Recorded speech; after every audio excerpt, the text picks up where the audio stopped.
વિદ્યાર્થી મિત્રો, મનોવિજ્ઞાન ધોરણ 11માં 8મો ચેપ્ટર પર્સનાલિટી એટલે કે વ્યક્તિત્વમાં આજે આપણે વ્યક્તિત્વ માપનની વિવિધ રીતો વિશે માહિતી મેળવીશું. મિત્રો, આપણે સૌ લોકોને જાણવા, સમજવા કે વર્ણવવાના કાર્યમાં જ લાગેલા હોઈએ છીએ. બીજા લોકોને અર્થપૂર્ણ રીતે ઓળખવા, એની સાથે અસરકારક વર્તન કરવું અને શું કરશે તેની આગાહી કરવી જરૂરી છે. એટલે વ્યક્તિગત જીવનની અંદર આપણે આપણા ભૂતકાળના અનુભવ એવા કોઈ થયા હોય, આપણા નિરીક્ષણના આધારે, વાતચીતની રીત કે બીજાઓએ આપેલી માહિતીના આધારે આપણે અન્ય વ્યક્તિ વિશે અનુમાન કરતા હોઈએ છીએ. જોકે આપણને માહિતી આપનારા લોકો પણ મોટે ભાગે અફવા, રૂઢ ખ્યાલ, મનોભાવ, જરૂરિયાત કે અંગત ઝોક વગેરે ઉપર આધાર રાખીને આપણને માહિતી આપતા હોય છે. મિત્રો, વ્યક્તિત્વનું વિશ્લેષણ કરવાના અને માપવાના ઔપચારિક પ્રયત્નોને વ્યક્તિત્વ માપન કહેવાય. વ્યક્તિત્વ માપન એટલે અમુક વ્યક્તિત્વ ગુણોને આધારે લોકોને મૂલવવાની કે તેમની વચ્ચેનો તફાવત ઓળખવાની કાર્યવાહી. મિત્રો, જે તે વ્યક્તિના વર્તનની અધિકતમ એટલે કે શ્રેષ્ઠતમ ચોકસાઈથી અને લઘુત્તમ ભૂલ, નાનામાં નાની ભૂલોવાળી આગાહી કરવી એટલે એ વ્યક્તિત્વ માપન થયું કહેવાય. અને વ્યક્તિત્વ માપનનો મુખ્ય ધ્યેય પણ એ રહેલો હોય છે. શ્રેષ્ઠ ગુણો કયા છે અને નાનામાં નાની ભૂલો કઈ છે એ વ્યક્તિમાં શોધવો. વ્યક્તિત્વ માપન વ્યક્તિના લાક્ષણિક પ્રતિભાવોને એટલે કે અમુક પરિસ્થિતિમાં સૌથી વધારે વારંવાર કઈ રીતે વર્તે છે તેનો અભ્યાસ કરે છે. અને આવી વ્યક્તિત્વ માપનની વિવિધ રીતો વપરાય છે, જેમાં નિરીક્ષકનો અહેવાલ, આત્મવૃત્તાંત અને પ્રક્ષેપણ પદ્ધતિ. એમાં આપણે આત્મવૃત્તાંતની વિવિધ પદ્ધતિઓ વિશે વાત કરીશું. મિત્રો, આત્મવૃત્તાંત એટલે શું? તો કે સેલ્ફ રિપોર્ટ, જેમાં વ્યક્તિ અમુક પ્રકારની મૂલ્યાંકન તુલા ઉપર શાબ્દિક પ્રતિભાવ આપવાના હોય તેને આત્મવૃત્તાંત કહેવાય.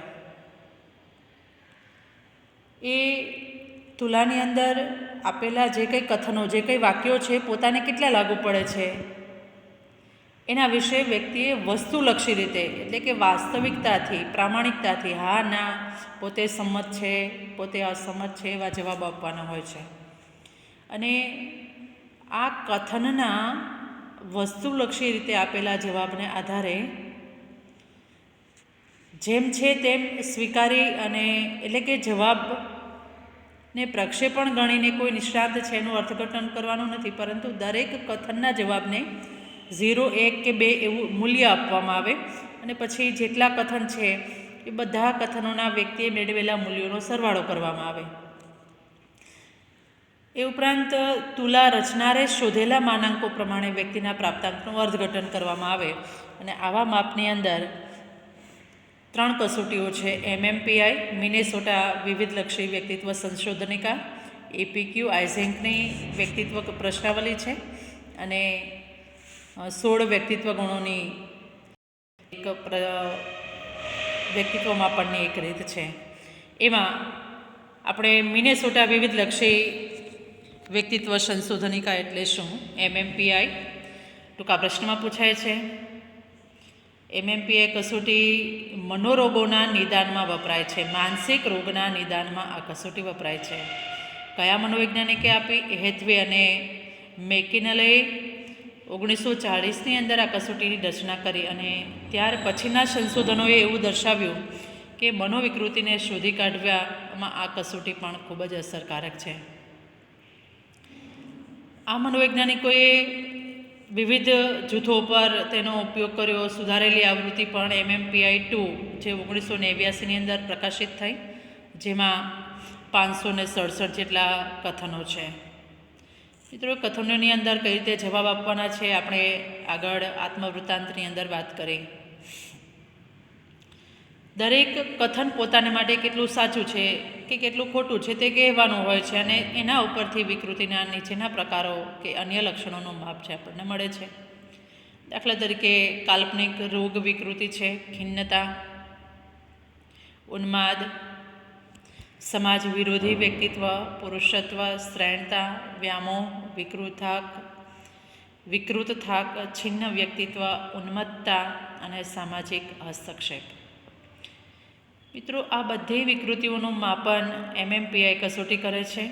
એ ઉપરાંત એવો પણ ટૂંકો પ્રશ્ન પૂછાય છે કે આવાની 4 તુલાઓનું ગુજરાતી રૂપાંતર કોણે કર્યું?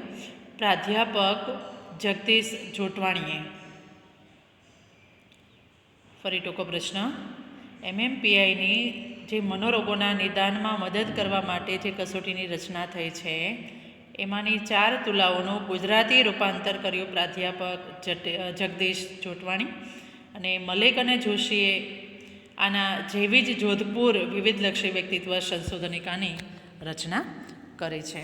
ત્યાર પછી આઇઝેકની વ્યક્તિત્વ પ્રશ્નાવલી, જે અંતર્મુખ અને બહિર્મુખ વ્યક્તિત્વ પરિમાણ, સ્થિર આવેગિક અને અસ્થિર આવેગિક વ્યક્તિત્વ પરિમાણ અને મનોવિકૃતિ, આમ મુખ્ય 3 પરિમાણનું માપન કરે. વ્યક્તિના 32 વ્યક્તિત્વ ગુણોને આ પરિમાણની અંદર આવરી લેવામાં આવે છે. એ ઉપરાંત અન્યો માટે લાગણીનો અભાવ, લોકો સાથે કઈ રીતે આંતરક્રિયા કરે છે, કે આંતરક્રિયા કરવાની અસરકારકતા કેટલી, એની રીત, સામાજિક પરંપરાઓને ત્યજી દેવાના વલણનો પણ આ કસોટીની અંદર સમાવેશ થાય છે.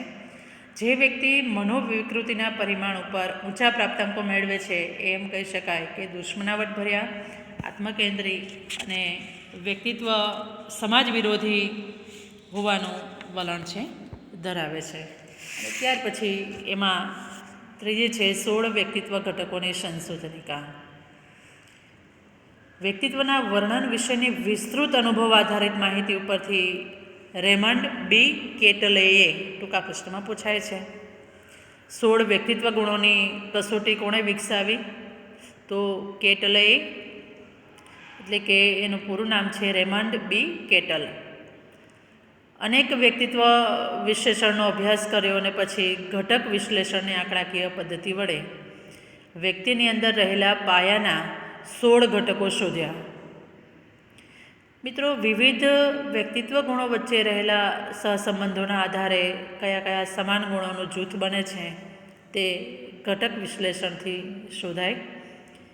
આ સંશોધનિકાની અંદર આપેલા કથનો વિવિધ વિશિષ્ટ પરિસ્થિતિઓ રજૂ કરે છે અને એ કથનો પ્રત્યે આપેલા વૈકલ્પિક જવાબમાંથી ઉત્તરદાતાએ પોતાની પસંદગી દર્શાવવાની હોય છે.